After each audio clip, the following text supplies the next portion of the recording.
Welcome one and all to episode 2 of the 2023 OWL Free Agency Rankings. Today is going to be all about the tank position, and the goal is to give you my top 10 best available tank players entering free agency this December and give you some thoughts on where they could possibly land. And just to make this extra clear, this list will not include any contenders players, rookies, or people returning from a break. This is strictly people that got released from a team during the offseason. Before getting into number 10, here's a couple of honorable mentions who missed the cut. Shoutouts go to Muse, Space, Kellen, Belosria, Bernard, Fury, and Mikey. I believe that they're all at least kind of worth looking into, either because they are young or proven veterans. If I missed anybody else who deserves a shoutout, let me know down in the comments. But for now, let's get into the top 10. And at number 10, I have Fate. Fate may seem like a bit of a stretch for some of you, as he really didn't do anything special on Shanghai in 2022, and kind of seems like his time might be coming to a close in this league. However, Fate's been playing at this level for a very long time. He knows what it takes to win in this league. Maybe he just needs another fresh start, as we've seen him play really well after joining a different team 2 different times already. He's a proven leader and somebody who can adjust to different playstyles pretty easily,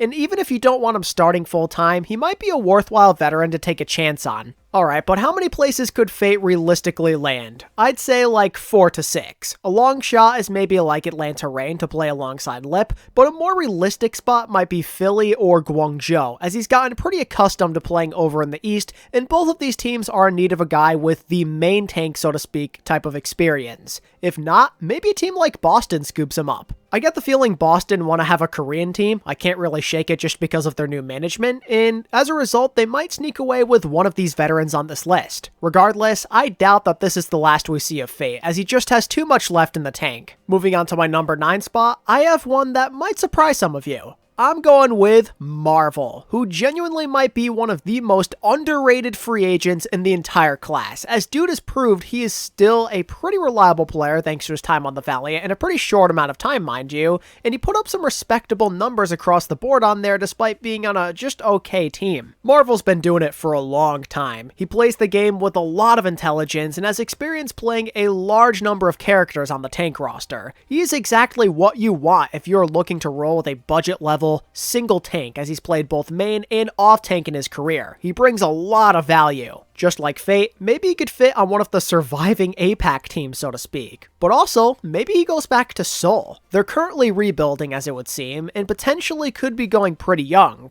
Marvel could be a pretty good bridge player to have, and a budget option who teaches these young guys how to win. If not, maybe the Atlanta Reign pick him up as a budget option if they don't think that having Hawk is enough. That's about all I have for you on Marvel, so looking into number 8, we're rolling with Hapa. Now, Hapa is by no means a home run pickup who makes you some sort of contender, but he does bring a lot of needed experience, leadership, and versatility, and I think his playstyle genuinely just works better in Overwatch 2, and he proved that he can be somebody who makes your team better, as shown by his experience on Toronto, where he seemed to play more and more and more as the year went on. He can pretty much do anything you ask of him, and he'll put up some decent games for you. He's not some sort of god gamer, but he does have his moments of greatness for sure. Hapa's a great guy to have for pretty much any team looking to rebuild, or at least be somewhat consistent, which is why I could totally see him being a vet on like Seoul, let's say, or maybe even Philly again. They clearly like him a lot over there, so why not third time's the charm, right? But you also might want to look at like Boston or Vancouver as a dark horse here. Hapa to Boston just sounds like a Boston move to make. I can't really shake it. And then you have the Titans, who have shown that the last few years they're a bit more willing to get a couple of Koreans on the roster here and there.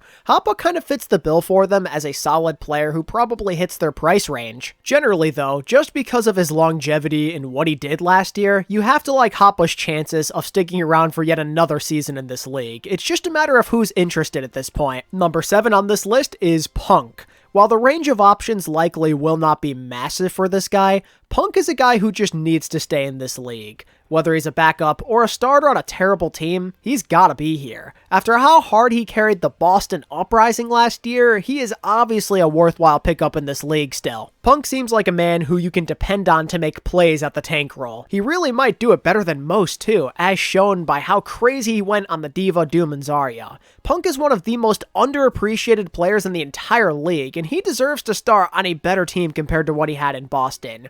I would love to see Punk maybe make his way onto Vancouver. Him and Aspire as co-stars sounds like a pretty good foundation to have, but if he's willing to maybe split some playtime, maybe London are a shout too. Then as a few wild cards, he could possibly go to like Washington if there's no other choice, since they're a rebuilding team and they'll need a tank, or maybe the Gladiators get him as a backup to play a similar role to what Space did last year. All I'm saying is, Punk needs another chance. He is one of the most reliable tanks on the market. Locking up the number 6 spot is going to be Mag. In all honesty, Mag has largely not played up to his potential recently. He just hasn't been that top 5 tank as advertised. But you know, a new start where he's there from the start of the season until the end might be what he needs to get back on track. When he had decent support around him back during his rookie year, he put up good numbers. Hell, even this year he showed flashes on the Junker Queen and Winston sometimes. His ceiling is very high still, regardless of what he's shown recently. Maybe it's not what it once was when he was a rookie, but he is still worthy of a roster spot somewhere for sure. And if you ask me, there's a big window of opportunity for him because of that ceiling he possesses. The Gladiators are historically known for taking chances on tank players, so they're probably a shout in this situation if they don't get Reiner back, or even the Fuel if they can't re-sign Fearless. If you give Mag an elite support line like he had during the Runaway days, he could do some nasty stuff potentially.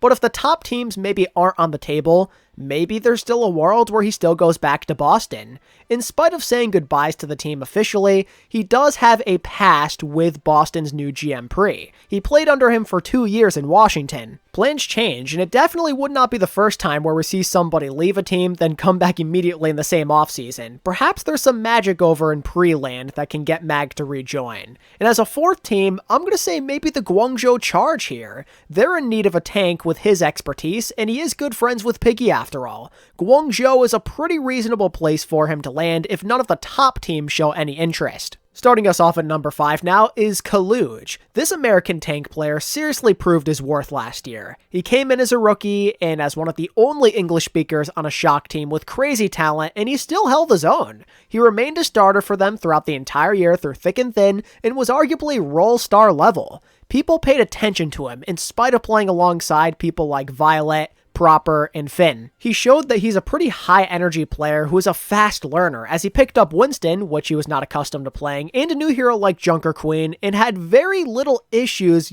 kind of adjusting to playing those heroes at a high level. Kaluge could seriously be a real star by going to a team with a bit less hype surrounding it, and the fact that he could play in a mixed or Western roster makes him even more desirable. Now, there is a report out there by famous leaker Halo on Twitter that says that he is set to join the Toronto Defiant with a bunch of his former American Tornado buddies. And considering that his former coach on the Shock Kasores is already there, that would make a lot of sense.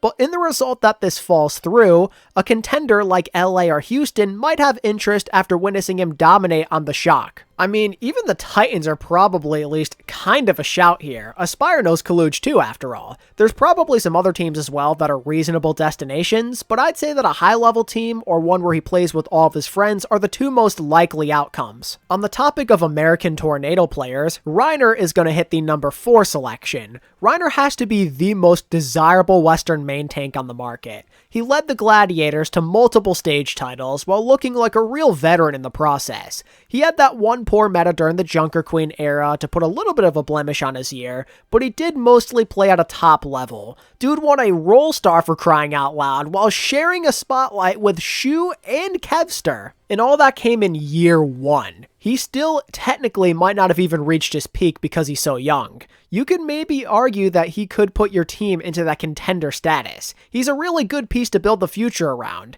He can be a star on just about any team in the league and is one of the best possible non-Korean players on the market. Now, just like Kaluge, if the reports are true, Reiner would be on his way to Toronto. Now, if that deal were to end up falling through, there's maybe a chance he could go back to the Gladiators if they patch things up, and he kind of gets over that mentally boomed state that he was in during the second half of last year. And hey, don't even rule out Houston in this scenario, as I think him and Dante would get along really well, they'd bounce off of each other really nicely, and their hero pools wouldn't really collide either.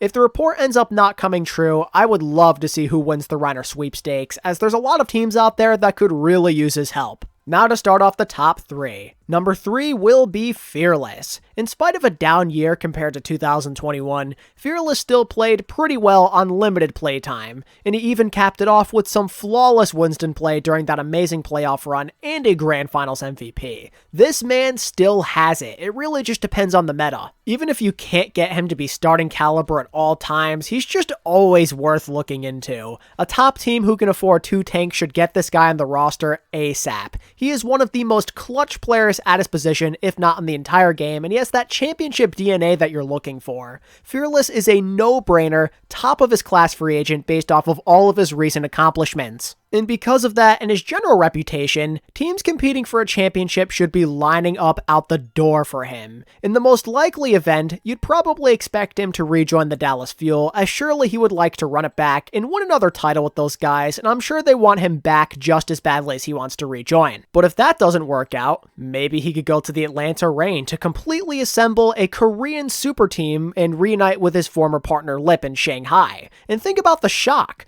Going from Mikey to Fearless would be a ridiculous upgrade. That kind of pickup could put them over the top. And honestly, even the Outlaws could be a pretty promising pickup. If you want to transition Dante to more of like a bench role, then you have Fearless be the starter. That's not a bad deal at all. If not Dallas, it's going to be another top team of some sort for sure, though, you know? Fearless is way too good and is worth way too much money to settle on anything less than one of the best. On the topic of Dallas tank players, Hanan occupies my number 2 spot. I know that Fearless was the guy during the playoffs and all, but Hanan generally had the better year and the greater contributions for that Dallas team. It's not a stretch to say that he was the most dominant tank player in the Overwatch League. He absolutely cleared his competition in like 3 out of 4 tournaments and was the main guy that helped Dallas reach such an incredible high. Hanan is arguably a top 5 player in the league currently, as nobody can really keep up with him. Put him on a top team and you play around him and he's going to carry you to victory. It's pretty much a guarantee at this point. The potential drawback is he's not the greatest on Winston and some of those other heroes, but it's definitely a risk that is worth taking. Now, if everything goes according to plan, Dallas should be the number 1 landing spot, but you never know what might happen. I know there's a chance they stick with their contenders talent, but if the Shock were to shell out money for Hanan, that would be absurd. He would give them so much extra star power. And since he played on a mixed team before, the Gladiators going out and giving this man a bag also makes a lot of sense. And as a slight chance of like a dark horse contender, maybe Hanan moves out east to play for a Philly Fusion team on the rise. There's a lot of what ifs that are on the table with somebody like Hanan or even Fearless. It's been real quiet over in Dallas lately, and we just have no idea what's going to go on over there and if any of their players decide to move on or not. All I know is, if Hanan leaves the Fuel, things are about to get insane. And lastly, moving on to number 1, I have Smurf. In spite of getting outshined by Fearless during these playoffs, I would still rank Smurf as the highest rated tank free agent. He has those same qualities and championship experiences as Fearless, but he's got way higher versatility. He played literally all tanks in the game at a super high level, which means that if you sign him, you don't have to worry about having any other tanks on your team. You are set just with Smurf. He can be a constant that gives you big playmaking and that consistent synergy on a map-to-map basis. Smurf literally can do anything that you want. He is probably the most ideal tank player to have on any team if you're looking for consistency and results. And with Soul going total budget mode, he's gonna be a free man. So considering the hole that they have at tank, I'm going to go out and say the Shock are probably one of the favorites to land him if they have any sort of money left over after signing some of their contenders' talent. It's tough to say the logistics behind it and if something like this is even possible, but the Shock are title contenders and he is used to playing under Coach Krusty. It's a pretty perfect fit in theory since he knows how to find success under this guy already. But the cool thing about Smurf is he could literally go anywhere that he wanted to. If he wants to play an APAC, then again, Philly's right there. If Dallas gets the band back together, but not Fearless, then he could probably rep the blue for them. If Atlanta still have enough money for another power move, you could go out there and have him dominate alongside Lip. And I'd say even Houston are on the table since they really need another tank player, and Smurf's experience with Junkbuck does go back to 2019. The Smurf sweepstakes are going to be crazy exciting. I wonder where he's going to go. Let me know what you think about that down in the comments, but that basically concludes my thoughts on the top 10 Overwatch League tank free agents heading into 2023. To recap, at number 10, I have Fate, number 9 is going to be Marvel, number 8 is Hapa, at 7 we have Punk, 6 is Mag, 5 is Kaluge, 4 is Reiner, 3 is Fearless, 2 is Hanbin, and at number 1, I've got Smurf. What do you think of the list, ladies and gentlemen? Do you love it? Do you hate it? Tell me in the comments below. And if you disagree, give me a top 10 of your own. I'd love to read it. And if you enjoyed this video, be sure to hit that like button and subscribe if you want more Overwatch League discussion videos just like this every single week. And until next time, this is ATP, signing out. Peace.